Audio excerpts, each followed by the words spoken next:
This is the Aftermarket Radio Network.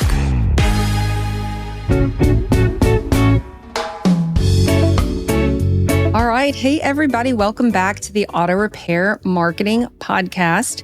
Listen, Ben and I have been working on scheduling this a couple of different times, but we've been talking about it, I want to say, for like a year or so. So I'm super happy that we were able to pull this together and record this fun podcast for y'all today. But before we dig in, let me pause and thank our podcast sponsors. This episode is sponsored by ShopBoss, shop management software that works the way you need it to right out of the box. Declined repairs don't have to be lost revenue. AppFueled's call center schedules follow-up calls and equips your team with everything they need to close the deal. Get started now at AppFueled.com. All right. Now, Brian's not here, so you're getting me today, Kim Walker, and my guest is Ben Tilson with Tilson's Auto Repair. Here's the thing how I came to know Ben. I think maybe, if I'm recalling correctly, you first spoke with JR, and JR told me, Kim, you're going to love this guy. He wrote a children's book. And given my history of being an elementary school teacher and a school counselor, he knew that this was going to be something fun and exciting to me. And so for those who are watching on YouTube, I'm holding up the first children's book because there are now two. And now Ben is holding up number 2. So we're going to talk about where this idea came from. We're going to talk about the process. We're going to talk about just all the things that I can think of. But in my research of Ben and Tilson's Auto Repair, I added to my list of curiosities. So we're going to first just start out by welcoming Ben. I'm really happy to have you today. Let's just start with, tell us about Tilson's, because are you a second generation? Because on your website, I saw maybe your dad or uncle, or so tell us about Tilson's. Yeah, so second generation ownership. I'm partners with my brother currently. We run the day-to-day operation. My father started the business in 1983. We've been in business over 40 years here in Rochester, Minnesota. Been doing this a long time. In 2015, we built a state-of-the-art facility here in Rochester, built from the ground up.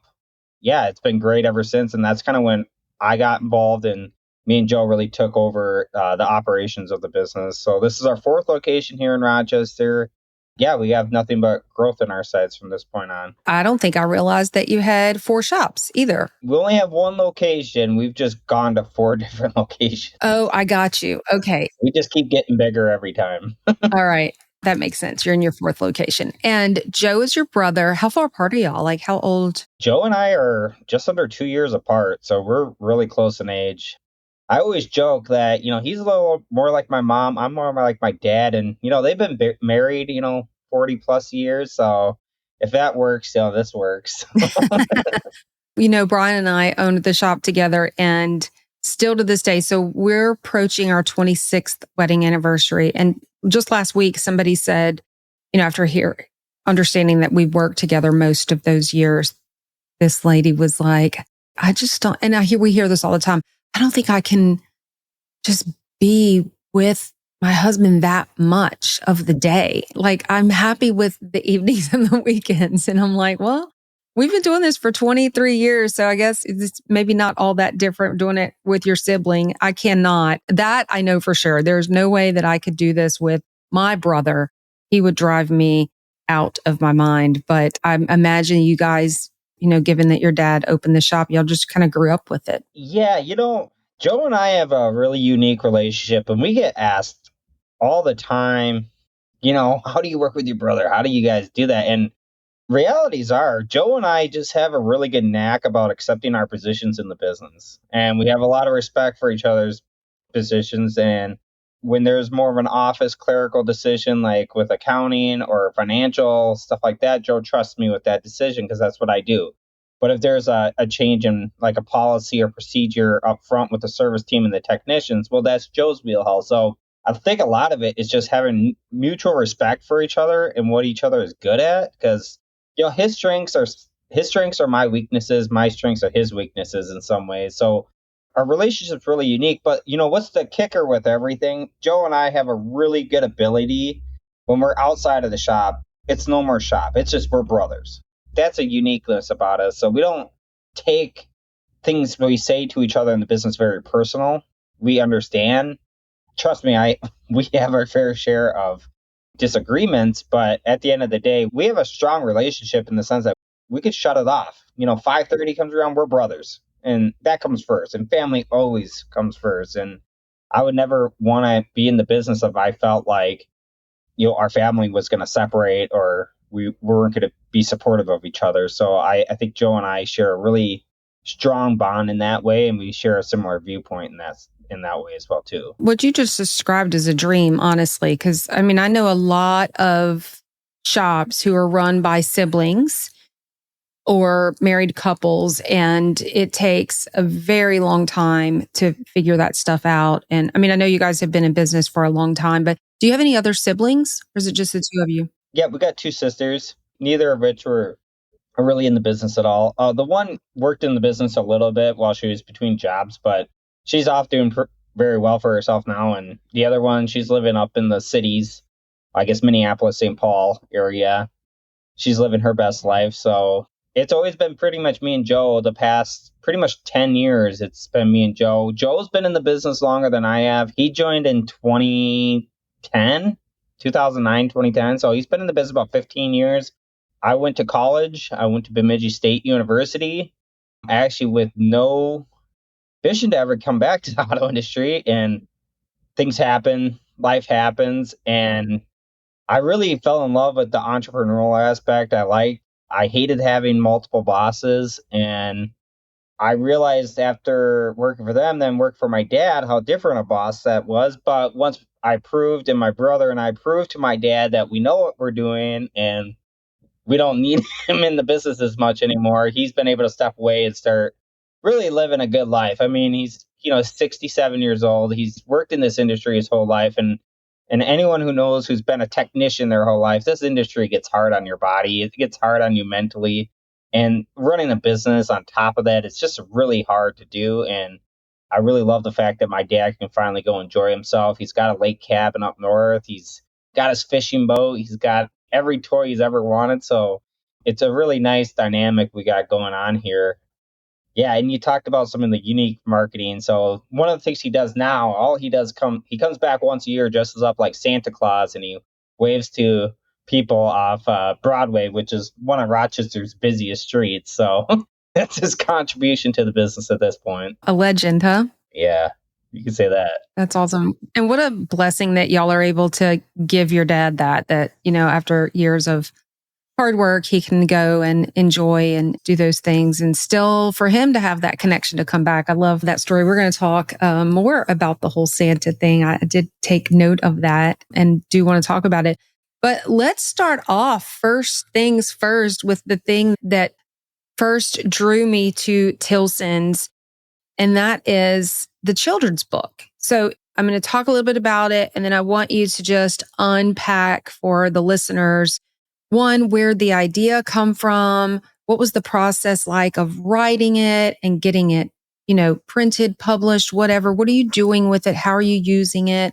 All that kind of stuff. So the title of the book says Technician Colton's 10 Steps to an Oil Change. And it's your branding on the front of the book. And it is and on the back, I forgot about that. So it's just brilliant to me, but I love just the simplicity of it.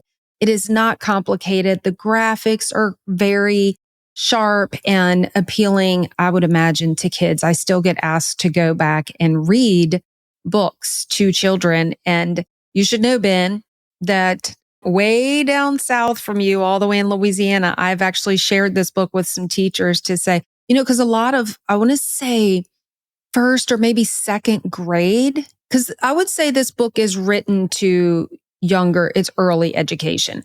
And so I've told some teachers, hey, when you get to your section in your curriculum where you're talking about community helpers, I'm happy to come and read this book. So I need to remind them as we're entering the next school year, because nobody's asked me to yet. It's part of some other big theme, come read a Christmas story or something like that. But I have a mission to spread your book.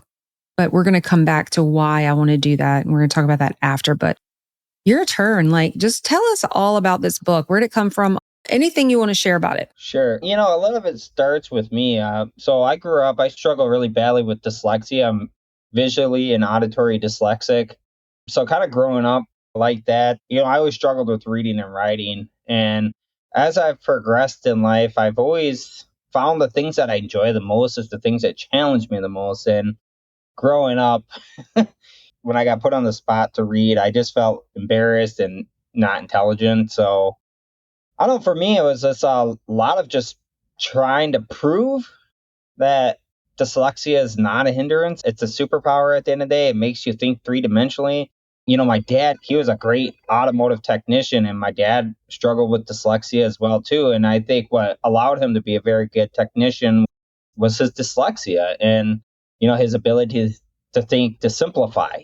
And I think a lot of dyslexia is that. And that's when I kind of realized I was never going to write a novel. And I was like, why not a children's book? And what kind of inspired me to do this, and I've been thinking about doing it because I've always been a storyteller my whole life. I could tell a story about anything, the fish was this big, by the end of the story, it was this big, so I always was a storyteller like that.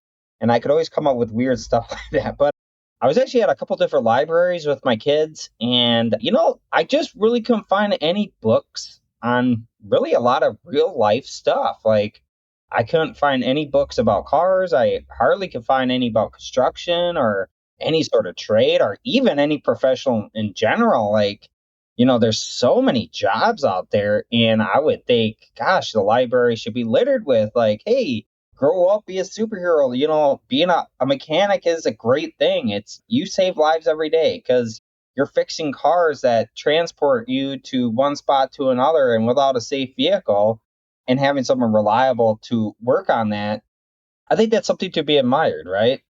And that was a lot of the inspiration behind starting the book. So with Technician Colton, that was my first book. So Colton is my brother's oldest child. And I themed all my books so far on on our kids. So Olivia's ABCs to a Car, that is my oldest daughter. And being that Joe and I are both having kids here probably in the next week, so there's going to be 4 more books. And that's my goal. And so each kid out of me and Joe's family will have a book. It should be a whole series of books. And that's my goal. And my goal is to kind of just turn it into like a little library. I am not currently charging for the books. I've got to figure out how to get it set up where I can ship them and maybe just charge people for shipping or something like that. Because I think education should be very accessible. And I want people to have this book because I think it's unique and it's out there. And I really encourage other shop owners and other trades to, get into this because we all complain about the same things. Oh, there's no one getting into the industry. There's no one getting into the industry. Well, because there's nothing out there to get them excited about the industry. I think a fun way. And I was actually found out there's a shop, I forget where, it was a Living the Dream Auto Care. He wrote a book a long time ago. And he gives them out to his customers. So it was funny when I came out with the idea, I thought I was being super original. And then my coach through Elite Worldwide, he goes, hey, I know a guy who wrote a book. He's a good colleague of mine. And I used to coach with him a little bit. And yeah, he's living the dream auto care. He actually wrote a book a long time ago called Mommy, My Car is Sick. And I was like, that is so unique. I was like, and I was kind of actually upset because I thought I was being original. And I was like, how many shops have a book? But I've only been able to find one. So that's what I was about to say. Not many. You can still claim. I figured I could be the first one to have 2. There you go. And what, ultimately 4 or 6? You said 4 more, so 6 total. The goal would be to have 6 books. Mm-hmm. Unless y'all have more kids. Unless we have more kids. More kids, more books. That's kind of the trend I'm going down. So in each book, we'll have a different theme, a different topic about cars. So obviously, actually it was kind of my mom's idea for the ABCs. And I thought that was a really fun idea because letter association is such a big thing. So yeah, it was kind of fun to kind of go down that road. And It was actually a little more challenging than I thought because there's not a lot of components that start with like Q and, P and, where it's like you're going to complicate it more than it needs to be. Or that was kind of fun. Like there's not a lot of persons start with X and Z. So I was kind of able to ad lib a little bit and kind of just have some fun with the book. But the approach I took with Technician Colton, one of my biggest passions is I love doing like shop tours. I like doing job shadows with the students at our local community college. I partner with some high schools and I try to bring students in periodically just to give them a tour. So the whole premise behind Technician Colton, 10 Steps to an Oil Change. So this is what the front of our building looks like, pretty much in detail. And if you were to go to the first page, that is literally what our lobby looks like. So everything in this book is an exact detailed replica what it would be like to go on a shop tour at Tilson's Auto Repair. Everything to the car in the bay, to looking out, seeing the fence behind it. Everything was done by pictures, and my illustrator, Allie Robertson, did a fantastic job just bringing everything to life. Because if I did the illustration, I'll be stick figures and probably no one would want to read it. But she did a fantastic job. I sent her a bunch of photos, and she just nailed it. Like, it was just perfect. Like, everything to the T. She even added things in the background that I didn't expect her to add. She, duplicated where if you were to look at that hoist, look at the book, you'd be like, it's a split in image. I mean, it was so cool. ShopBoss is software built by shop owners for shop owners. ShopBoss offers real solutions backed by real experience. Simply put, it's shop management software that works your way. When customers are in the lobby and cars are on the lift, you don't have time for a learning curve. That's where ShopBoss comes in, with profit-boosting features that work the way you need them to right out of the box. From built-in DVI to robust customizable reporting, ShopBoss makes everything about running a shop work more smoothly. Plus, with their Boss Pay Payments feature powered by 360 Payments, you can enter the era of totally paperless payments. From text-to-pay, remote payments, and consumer financing options, to compliance, surcharging, and now even offering PayPal and Venmo options. Everything is built right into ShopBoss. Plus, everything is backed by a fantastic support team with one goal in mind: your success. Be the boss with ShopBoss. Independent auto repair shops, get ready to transform your business with AppFueled. It's time for your professional auto service shop to have its own customer loyalty app. AppFueled will build an app that launches a custom loyalty program for your shop in 30 days or less, fully integrated with your point of sale system. Bring Fortune 500 level customer retention strategies to your business without the Fortune 500 budget. Many shops are enjoying the benefits. Our app engages your customers with a loyalty ladder, enticing them to climb the next rung, coming back more often and spending more each visit, all with your own app. Build loyalty with your customers to your brand and boost your shop's growth. Get your first app in 30 days or less, all without breaking the bank. Ready to start? Let AppFueled take your business to the next level. Go to AppFueled.com or meet founder Jeremy Glasgow and book your complimentary app vision session at AppFueled.com/Jeremy. That's AppFueled.com/Jeremy. How did you find her? Is she local to you? Did you already know her? Well, funny enough, I posted on Facebook and I would just ask my general feed. I'm working on an idea. I'm thinking about doing some children's book. And she got tagged along with a couple other people. And she just seemed to, I don't know, the connection just seemed right. She just seemed super passionate. She just seemed like she was gun-ho, let's do this, let's get into this, let's have some fun. I just liked her energy, so I went with her, and I definitely don't regret 1 second of that. She did a great job with the first one. She did really well with the second one. So I hope she continues working with me.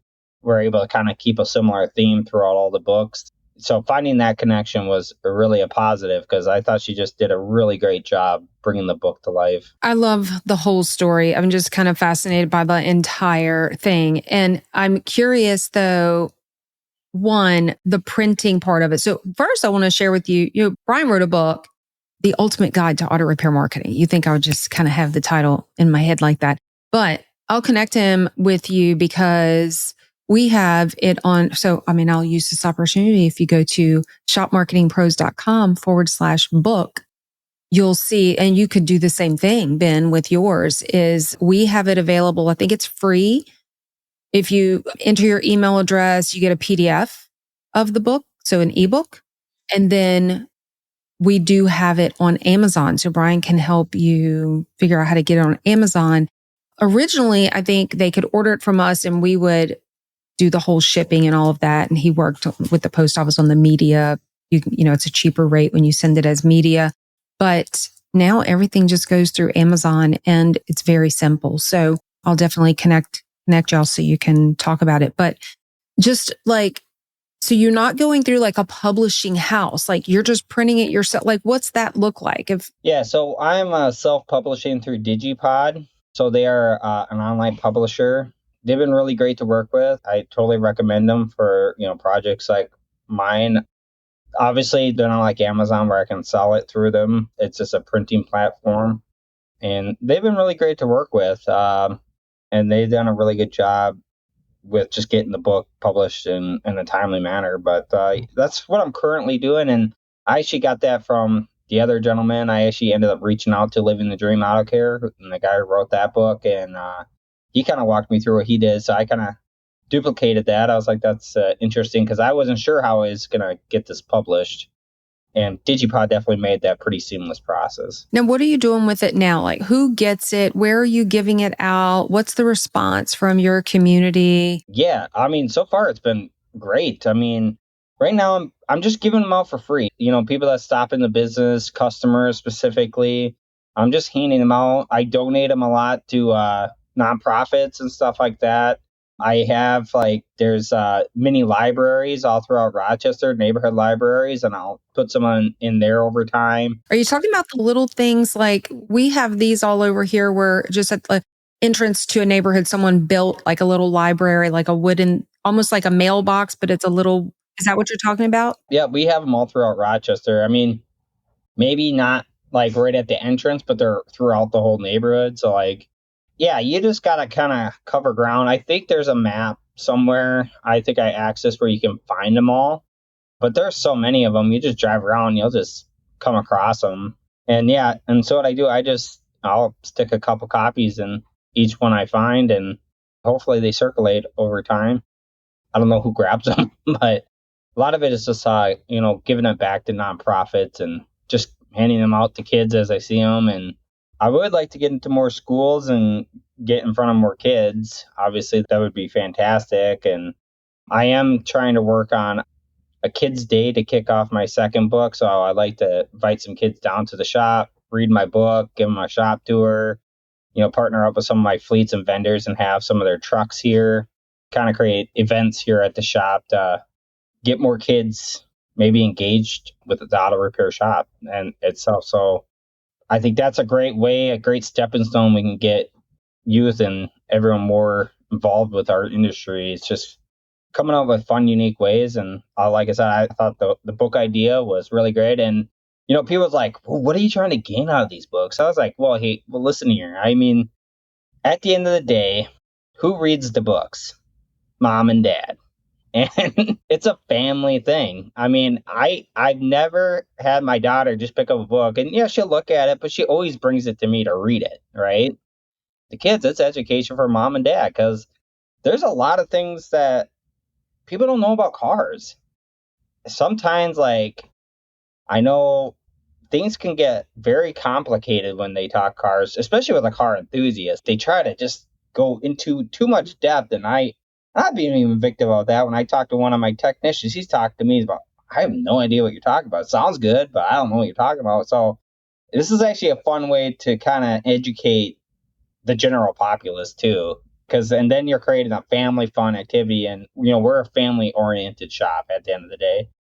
And that's really what I want to portray to my community as well too. Well, I definitely think that you are doing that. And just listening to you talk about that family connection piece, it brings me back to this guy would do exactly what you just said. Bring me a book and Mommy, will you read this? And we had our ritual every night before bed of cuddling up and reading a book together. And the first thing that captured me about this, when you brought it to me at one of the conferences, you met up with me at our booth and handed me the book, or you didn't mail that to me. No, I handed it to you. Yep. And I remember reading through it thinking, this is brilliant for connecting with future auto repair members of our industry, right? Whether it's recruiting at a young age of technician or service advisor or whatever it might be. And just planting that seed and then the shop tour like you're talking about. I know during COVID,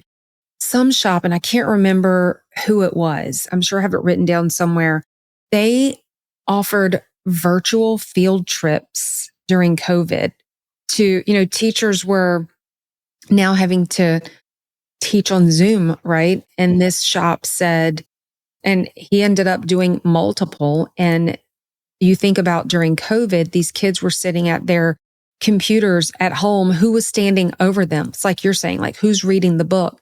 And so just all these different unique ways to connect to the future generation of shop owners, shop technicians, service advisors, whatever it might be. And so many, coming from an education background, school counselor, so many of our young people who are, just like you just said, dyslexic or ADHD or whatever it might be, that I don't know if this was you, I'm just speaking from experience. Very often, I would say those kids were labeled as the bad kid, the unruly, boisterous, or whatever it might be.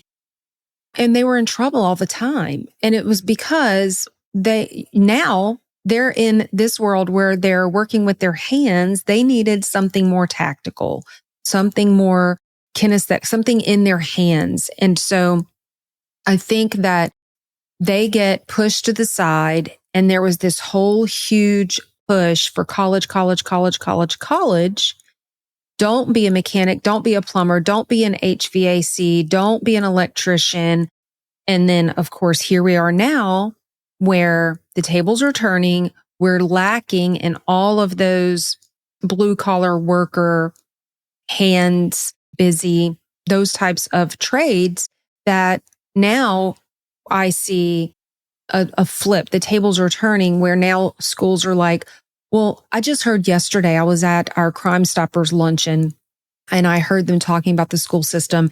And the guy that was speaking used the words, it was almost like our school system has a new slogan, and it's about, instead of teaching kids so that they move on to college, it was, we're training up children to live the American dream.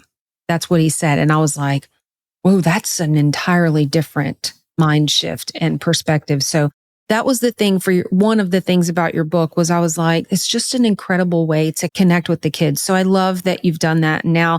And then just hearing that you're with the new kiddos coming, that there's a plan for one for each kid. Just what a legacy that you're leaving for them. Brian and I were just on a vacation in the British Virgin Islands. So my nickname is Kimmy. And we walked into this little, souvenir shop, little gift shop. And there was a book just like yours, except it was beach focused. But what I mean by just like yours, like about the same size, shape, length.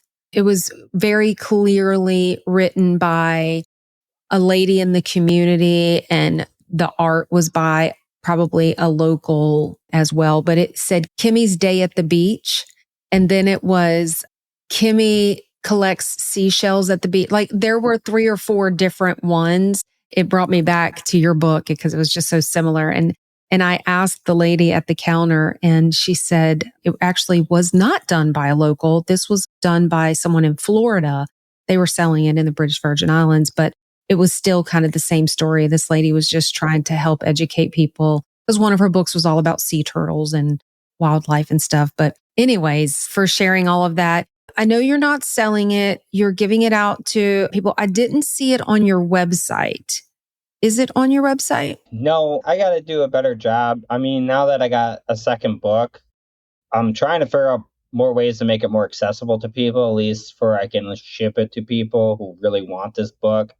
I know I need to do a better job with that. I really need to get focused on that because I do want this book. And, honestly, I can't believe like you must have shared it with someone at a conference or something. But it's been really weird because I'll just get random like messages from people. It's like, hey, man, I saw your book. That's really cool. Or like even when I was at that conference, I couldn't believe how many people came up and was asking about it. I think they even talked about my book in like the extra of the conference itself. And I was like, that's just really cool to hear that.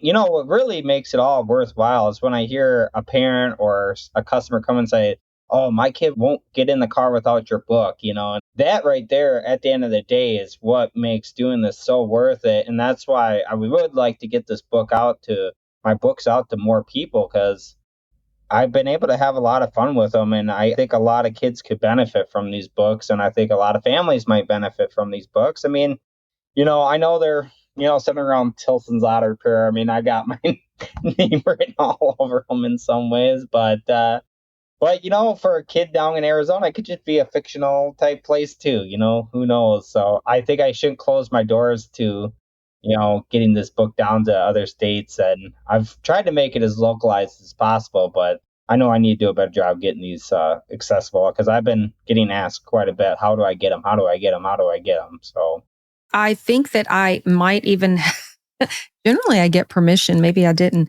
I think I even have a slide up in one of my classes with your book on it. But at that conference where you walked up and handed it to me at our booth, I brought it with me to my class and put it out there. So for sure. The thing is, you're bringing that local focus and it's making an impact in your local community. When you send it out, you're now impacting the industry. And so that broader thinking, and it's easier than you think. It may seem like a big, huge project, but I'm going to connect Brian with you and y'all can talk about. Yeah, and to add to that, just last week, a colleague of mine, someone who sits on the RCTC, our community board with me for the automotive program here in Rochester, he has a shop outside of town, but he actually read my books to a group of kids out in his community. So I was like, well, maybe I'm overthinking that. Because he didn't really care whose name was on it. He just thinks the books are really cool. And he looked past like the name is like, no, it's the education side of the book that's really unique about it. So that meant a lot to me. And that kind of feedback really encouraged me. And I have a joke that, I want to have Tilson's mini library. So like, as long as you're local, you can just come in and grab a book. That's awesome. That's a great vision. That's a great dream to have. And I don't think it's as far out there as you might think. So let's spend just a few more minutes because we have really talked a lot about your book, which was the purpose. But I just learned so much more about your shop and your history. And it really brought me back to when Brian and I had our shop, how connected we were to our community. And I now have a class that I teach about hosting events at your shop. And I tell people I essentially turned our shop into an event venue. And it seems like you've kind of done the same thing. So I'm just going to toss out a couple of them that I know about. And I want you to just talk more about your community focus and these events that you've done. Things like the dance party. Y'all co-hosted a dance party at your shop. You hosted your Rotary Club meeting at your shop. And then I don't think this was an event per se, but going back to what you were talking about with your dad, there's this Santa photo op that I saw where I don't know that your dad was in there, but it was just like Santa and his sleigh. And there was a post that said, stop and take a photo. Like, just tell us more about these events and photo ops and things that you're doing in your community. So a lot of my kickoff events, I do them. So we've been doing Tilson Gives Back, which is a community-centric event. Rochester is centered around the Mayo Clinic, which is one of the greatest healthcare facilities to ever exist. So we're very fortunate in our community, but that drives a lot of like nonprofits to be in our community, and there's tons of them. And when I first got back into Rochester out of college and I got into the business, gosh, we were getting hit up all the time by all these great nonprofits. And, as a small business, we don't have a lot to give sometimes, right? And, when you own a small shop, you just don't have, thousands of dollars to donate. So I came up with a variety of different events, and you've only scratch the surface of some of the stuff I've done. Like when I first got in Rochester, I started a handful of events. I got involved with the Chamber of Commerce. I started a volunteer mentorship program. I got super involved with, I even created my own event for nonprofits to make it more affordable for 23 to 26-year-olds to give back. It was called Donate to Drink. It was an incentive-based fundraiser to gather essential items for local nonprofit. So what I would do, I would raise money, and all you had to do is donate a wish list item off a nonprofit's wish list, and you could get a drink at a local brewery or bar. It was really unique, and we raised, probably close to $15,000 worth of items across I think there's 8 events. They were super successful. And I did those pretty much up until COVID hit. When COVID hit, I had to focus more on the business. But kind of right before COVID, we started doing Tilson Gives Back, which was a way for us to support all these local nonprofits that Rochester has. And there's so many great ones out there. And we've been doing it for almost 6 years now. And we've donated back over $10,000 to local charities just through Tilson's Auto Repair. One of the things we like to do the most is we started doing these kickoffs to the Tilson Gives Back month, which our last one was for USA Dance. And they host volunteer dance lessons. And I was like, well, why don't you host one at Tilson's Auto Repair? We can dance our way through the shop and do a shop tour. And that kind of just sparked, because I did one before for an animal nonprofit, and she brought her cats and dogs, and it was really cool. We had a bunch of people show up, and it's I could easily organize something like this once a quarter. So my next nonprofit I'm going to be supporting to kick off for that one, I thought I would do a kids day here at the shop, and it was right in time because I just came out with my second children's book. I thought this is a great idea. I've been thinking about doing this for a long time, and I've just learned you just got to go do it. If you want to do it, just do it. And if you don't get the turnout, well, you learn from it. Take notes and do better next time. And each time it seems like you do it, you just get more and more turnout because people start expecting it, right? If they know you're a shop that's going to bring people to it, educate people, that's my whole goal with that. And so, but the Santa thing, that was actually my dad's idea. He had actually been wanting to do that. So that is my dad in the photo. And we started doing that. Last year was our second year. So the year before that, my dad was just out there, and we got such great feedback from the community, and people were loving it. We were getting tagged in all kind of Facebook posts, news media outlets. Everyone was just eating it up. And then last year, I decided to dress up I called myself Benji the Elf, but I had the Buddy the Elf costume on. We bought some reindeer. My dad got a sleigh, and each year it's kind of gotten to be more and more fun. It's actually inspired me for another book, but we won't get into that quite yet. We'll wait till that one comes out. But just creating themes at the shop that are a lot of fun, and a lot of them is just centered around our passion for the community and giving back to it. And it's guerrilla marketing at the end of the day. It's unique. It's different. That I see so many generic, posters, signs, and ads, and it's all the same stuff. And, at the end of the day, I hate to say it, $10 off a $2,000 repair ain't very much money. And I know it's perceived value, but I am just looking for different ways to build value in trust, and value in creating that, family environment that, hey, you're coming to me because you want to come to me, not because I'm going to give you $10 off. Now, granted, there's always room for that kind of advertisement or whatever it may be. And that's never going to go away. And I do that stuff. But I think trust is the biggest factor you got to build in this industry. And I think by doing unique events, and I've heard about it, I've even listened to some of your podcasts in the past talking about that kind of stuff. And, having those events at the shop, getting unique. I think I was hearing stories about how someone partnered with a local Burger King, and for every burger they sold, get $10 off an oil change or something. It was, just out there kind of marketing that you don't think about. So that's kind of what we've been challenging ourselves to do. And I find with that type of marketing, it's more time than it is money. And I think a lot of people fear, I don't have time for that. I don't have time for that. It's well, we do have time for it. We're just not making the time for it.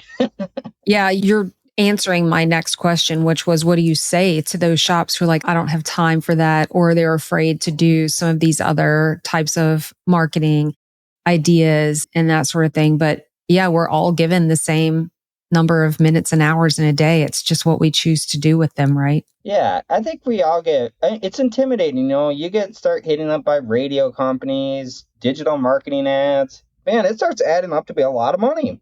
The biggest fear is, am I going to get a return on my investment? Am I going to get a return? And I'm going to tell you what, I've gotten more return on my time than I have on my money.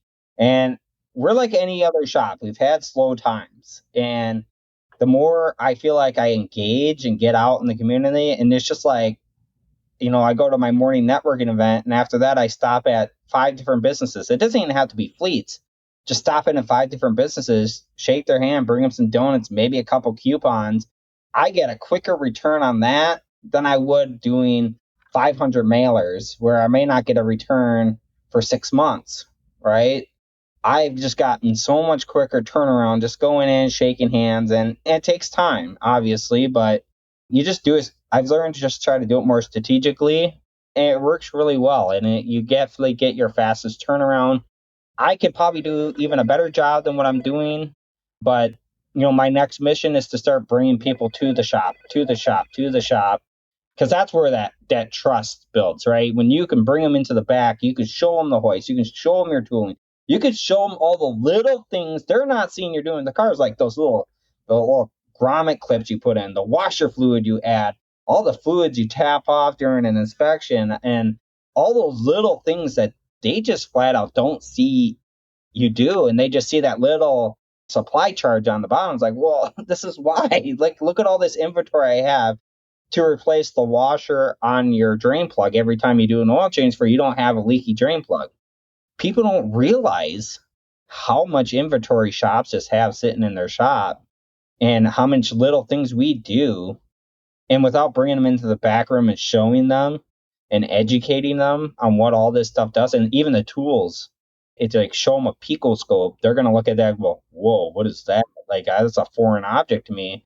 Yeah, well, my technicians are trained to operate this, communicate this with a vehicle, and be able to interpret this data, right? Your average Joe who doesn't work on cars isn't going to be able to do that. I mean, we went from being mechanics to technicians. And the industry is constantly changing and evolving into that mass. And I really want to be on the forefront of that, obviously. And doing stuff like this, hopefully it's just getting kids more excited about becoming maybe a technician or a mechanic. Someone who knows how to work on mechanically inclined stuff, and people that know electronics. And we're in the era of digital. I think there's going to be a huge group of kids coming up. They know way more about phone and technology than I will ever know. Their abilities to be able to work on these cars, there's really good opportunity to make a lot of good money in this industry, because I think the opportunity for them to know and understand electronics is going to be far more greater. And it's just diving more into it than just scrolling on your phone for hours, but really understanding how things work. And you made a good point. I think the schools are doing a lot better job pushing the trades, getting kids more like, hey, we need these trades, because we did push for a long time. You got to go to college. That's how I was raised. I was raised feeling like your one test was going to determine your life. I mean, I struggle with dyslexia. I do have ADHD. I took my ACT 3 times. The highest I ever scored was a 15. The biggest life-changing moment in my life is when after the 3rd time I took my ACT, I was standing with a group of what I thought were friends at the time. It's in high school, and they were going around telling each other score. And I don't know why, it was just destined. Like, the kid right before me had to say some smart remark, like, oh, a monkey could get a 16. And I'm sitting here, I took it 3 times, I could get a 15. And that really depleted me. And, obviously I lied after that. I was, 17 years old, and I was too ashamed of myself. And when you start doing that, that really tears down your character and personality a little bit, and you start becoming someone you're really not, because you're lying about who you really are. And it took me a long time to say, hey, that test didn't define me. That piece of paper isn't going to determine what I do in life. And we got to get past that mindset. I think there's so many other careers and so many opportunities out there. And some of the most successful people in this world didn't even complete college or even complete high school. They just said, hey, I'm just going to go own this world and I'm going to just do what I do and be myself. And that's where, the hardest thing is just being yourself every day in and day out. Find your passions, find what you're good at, and you just do it. And that was a lot with these books. My biggest fear is when I do a social media post that I get called out on my grammar mistakes or this or that. And I dread that. Even with this book, my wife found a typo on the first page after my first published. And I was like, oh, come on. It's embarrassing, but you can't let those things stop you from doing what you're passionate for. And yeah, so I hope that kind of inspires some people just you get a cool idea, unique idea, you feel like it's going to work, just try it, because you won't know if it doesn't work until you try it. This has been so enjoyable. And you just said the word inspiring, like you've dropped nuggets. I'm an interrupter. I'm trying to stop doing that. I think I've done a really good job today, but you have said so many things where I wanted to jump in and just agree, but you were just on this incredible role of sharing your story and things from your past and how you've gotten where you are today. And it truly is an incredible inspiration. I mean, to write a children's book, it's one thing to write a book that adults are going to read because we speak in our language, in our own language for adults, right? Like at a higher level. But to bring that down to a level to write for children in a way that helps their imagination, helps them to see that story in their mind is very different. And you did that twice and you're going to do it more. So I really appreciate your time today. There was a moment there where I was like, I wanted to jump in to tell our editor, this is the clip right here, but I didn't. And there ended up being 3 or 4 more. So you really brought some amazing stuff here. And I had other questions I wanted to talk to you about, but I just don't want to take up your whole day and all the time. But I really, really, really, truly appreciate you being here and chatting and sharing. And I will say, y'all, he just dropped on me right before we hit record. There was a little miscommunication or confusion about when we were meeting. He at first thought it was for tomorrow and he was like, I can't do tomorrow. And so it's because they're having a baby tomorrow. And I was like, excuses, Ben. That's an excuse. But congratulations. Are y'all having a girl, a boy? Do you know? It's going to be a boy. So this is my third kid in 3 years. So we're going to have 3 under 3 for about a month and a half. So I have 2 lovely daughters and my future NHL hockey player, right? Put it out there. That's what you got to do. I love it. Well, congratulations. And I am looking forward to seeing pictures of this new precious little Tilson coming tomorrow. So one quick last word, tell everyone where they can find you, how they can connect with you, and how they can get a book if they want to. Sure. Honestly, just friend me on Facebook, shoot me a message. I'm on Facebook. I'm on Instagram. You can look up Tilson's Auto Repair on Facebook and Instagram as well, too. So just shoot us a message. And if you really want a book, I can find a way to get you a book. I can mail some books out. So don't be afraid to just reach out and say, hey, I want a couple copies or, say anything. And I will take your advice, Kim. I'm definitely going to try to get my book more accessible to more people. Because even people locally have asked me like, hey, how can I get your book? Because, sometimes it's not always convenient to stop in quick or, people get busy with their lives and it's just easier to go online, select, click order and get a couple books that way. I get that. So that's definitely my next step. But yeah, Facebook, Instagram, you can call the shop. Back of my book here, 507-282-4924. And you can talk to me directly that way too. Yeah. And he's easy to find on social media. And in the meantime, just take a quick PayPal or Venmo donation for shipping to cover that or whatever it might be. That's something simple and easy. Yeah, I'll figure something out. I do have an Etsy store, but I'm still trying to figure out how to get that out there better. I don't know if Etsy was the right platform. All right. Well, I'll connect you with Brian. Y'all can talk more about all of that. That'd be great. Thank you so much, Ben.